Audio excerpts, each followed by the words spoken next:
Hello and welcome everyone. I am doctor Prachi और आज के इस वीडियो में हम डिस्कस करेंगे सीओपीडी की दो इम्पॉर्टेंट डिजीजेस क्रोनिक ब्रोंकाइटिस और एम्फाइसीमा में क्या डिफरेंस है, क्या क्या मेन डिफरेंस है, डिफरेंशिएटिंग पॉइंट्स हम डिस्कस करेंगे इस वीडियो में। तो चलिए शुरू करते हैं।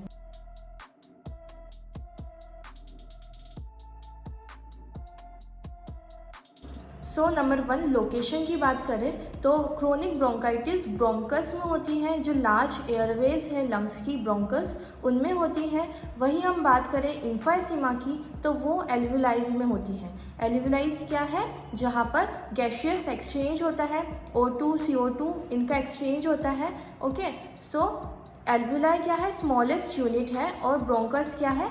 लार्ज एयर सैक्स है। आप पिक्चर में समझ सकते हैं। इसके पहले वीडियोस में भी मैंने आप लोगों को बताया था कि सीओपीडी जो मेन है उसमें क्या होता है कि प्रॉपर इनहेल तो कर लेता है इंसान, ऑक्सीजन तो इनहेल कर लेता है, लेकिन वो प्रॉपर एक्सहेल आउट नहीं कर पाता है। जो CO2 है जो उसे बाहर रिलीज करना चाहिए वो नहीं कर पाता है।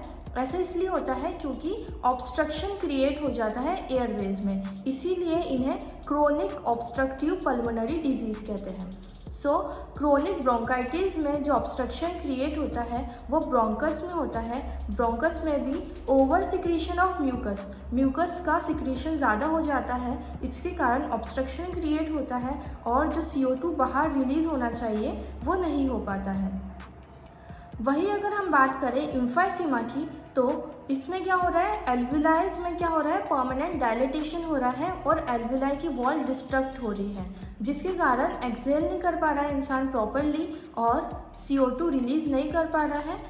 मेन प्रॉब्लम क्रोनिक ब्रोंकाइटिस में क्या हो रही है? ब्रोंकस में ओवर सिक्रीशन ऑफ म्यूकस और एम्फाइसीमा में permanent dilatation of एल्वुलाइज।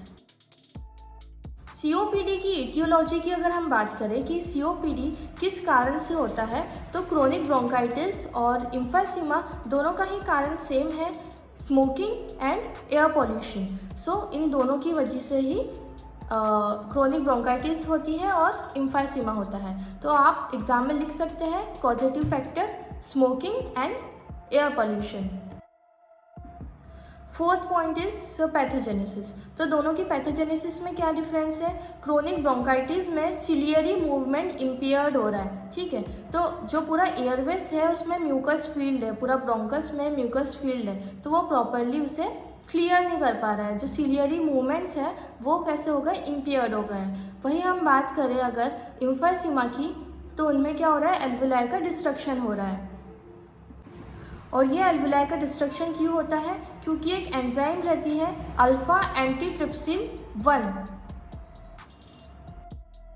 Major gross feature की हम बात करें तो क्रोनिक ब्रोंकाइटिस में जो ब्रोंकियल वॉल्स है वो कैसी हो जा रही है? बहुत ज़्यादा थिक हो जा रही है, इसलिए रीड इंडेक्स क्या होता है? बढ़ा हुआ मिलता है। इसके पहले वाले वीडियो लेक्चर में आप देख के समझ सकते हैं। ग्लैंड और वॉल का रेशियो रहता है वो इंक्रीज हो जाता है, क्योंकि जो म्यूसिनियस ग्लैंड्स है और जो गोबलेट सेल्स है वो बहुत ज़्यादा म्यूकस सिक्रीट करती है, ठीक है। तो वो जो रेशियो है वो इंक्रीज हो जाता है। मेन ब्रोंकियल वॉल्स जो है वो ठीक हो जाती है क्योंकि बहुत ज़्यादा म्यूकस अंदर म्यूकोजा में बहुत ज़्यादा म्यूकस रहता है। वही हम बात करें एम्फाइसीमा की तो मेजर ग्रॉस हमें क्या चीज़ दिखेंगी? इसमें हमें ये दिखता है कि जो एल्वुलाइज हैं, जो एयर सैक्स है वो बहुत ज़्यादा डिस्टेंडेड हो गए हैं। मेन हिस्टोलॉजिकल डिफरेंस देखें हम तो क्रोनिक ब्रोंकाइटिस में क्या हो रहा है?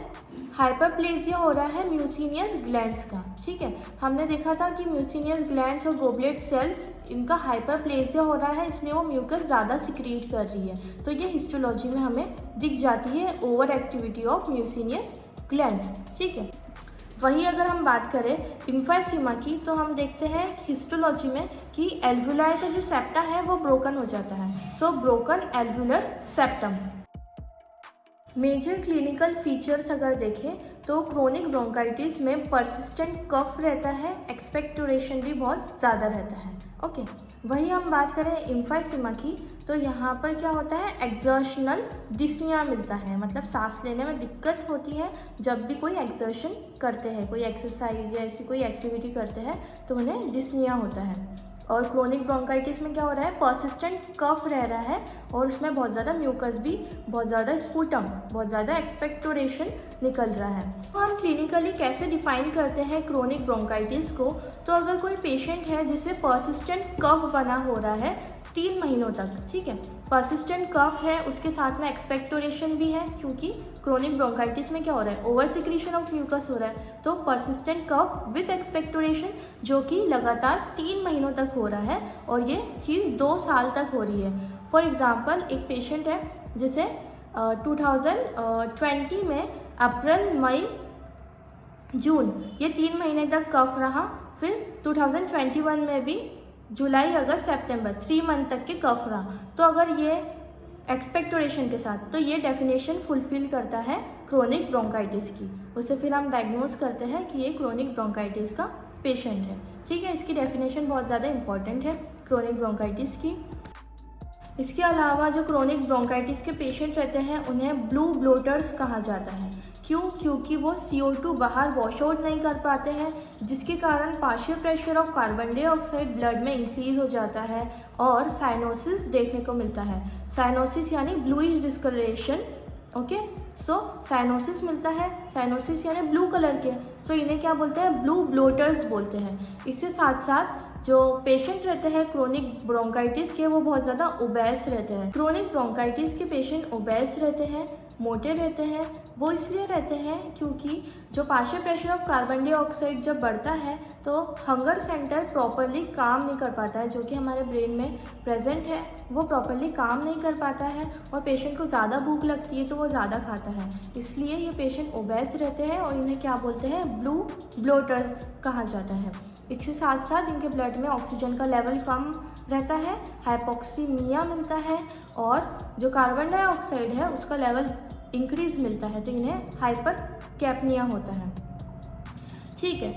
वही हम बात करें इम्फाइसीमा के पेशेंट्स को, तो इन्हें हम पिंक पफर्स कहते हैं क्योंकि इनके फेस पर फॉल्स प्लेथोरा रहता है, पिंकिश डिस्कलरेशन रहता है, ओके। और इनकी चेस्ट जो है वो हाइपर इन्फ्लेटेड रहती है।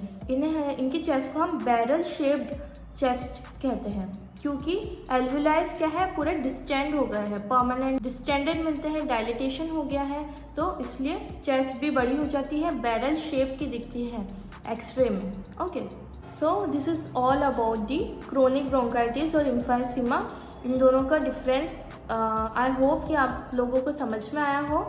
I am doctor Prachi and thank you so much for watching.